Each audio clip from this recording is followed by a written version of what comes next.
Entity jebaleko sebo. Kale muganda wange jebaleko. Kale sebo. Tukusanze wano oli omu ku bantu abasinze okujjombera era abateekayo omwoyo ogw'amaanyi nnyo ku mukolo ogugenda mu maaso gw'okujjukira omugenzi radio. Radio yali azanya kitundu ki ku bulamu bwo kubanga oteekayo obudde bwo bwonna bwo?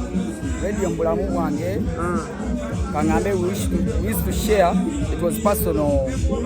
And then he wants to get music from me. But what you enter is a better enter. And I'm interested in a flash. They go music warega in a message. I want to listen to message. You know? And it's good sometimes you sing message. But either you preach love or you preach message to people, yeah. So I learned many things from him. He was a social person.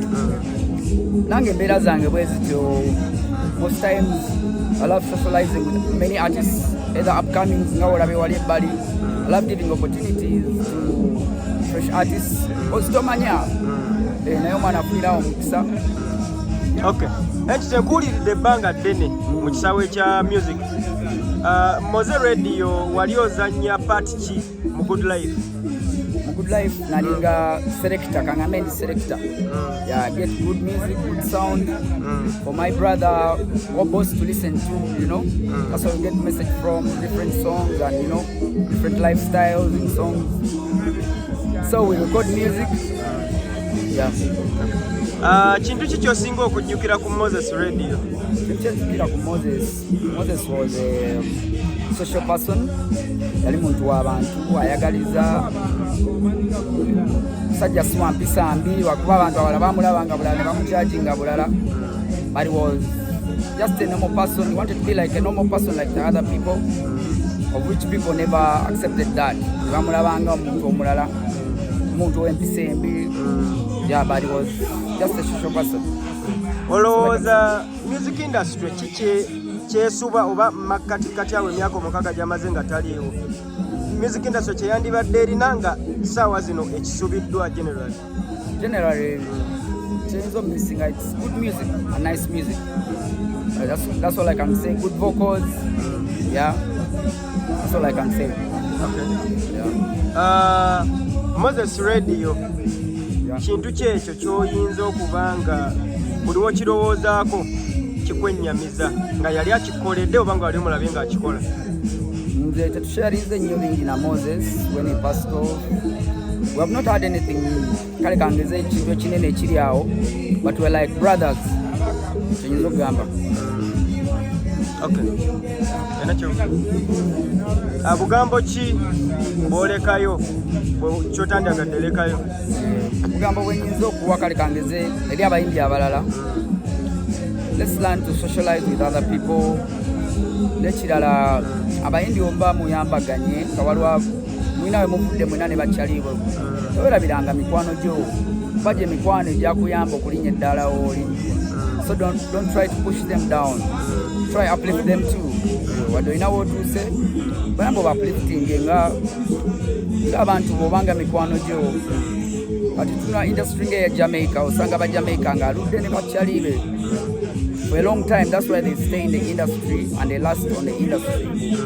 Tebaleka bakyali babe batandika nabo mabega.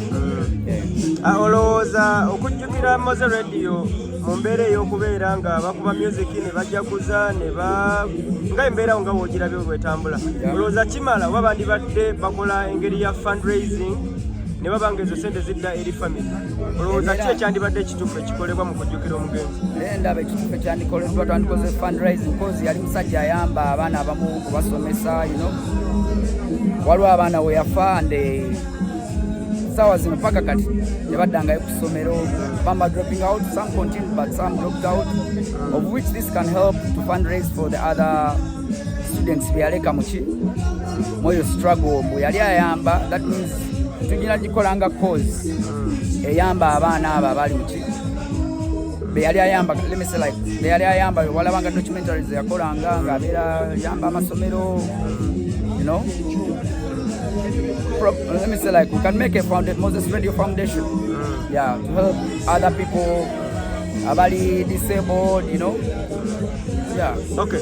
Good Life ebaddewo nga mu kifo Good Life ebaddewo okuva we yavaawo emyaka mukaga egiyise ng'ekyasitandi nga tulaba Weasel nga waali olowooza Good Life Weasel ng'akyali mulamu mu myaka nga 10 maaso oba 15 Good Life enasigala ng'ekyasitandinga kyenyinza okugamba eyinza obutasitandinga bulungi cause management teri mu Uganda yali amanaginga Good Life takyali mu Uganda so you can't coordinate the company when you're out of the country, so you have to be on ground and monitor the businesses and bookings.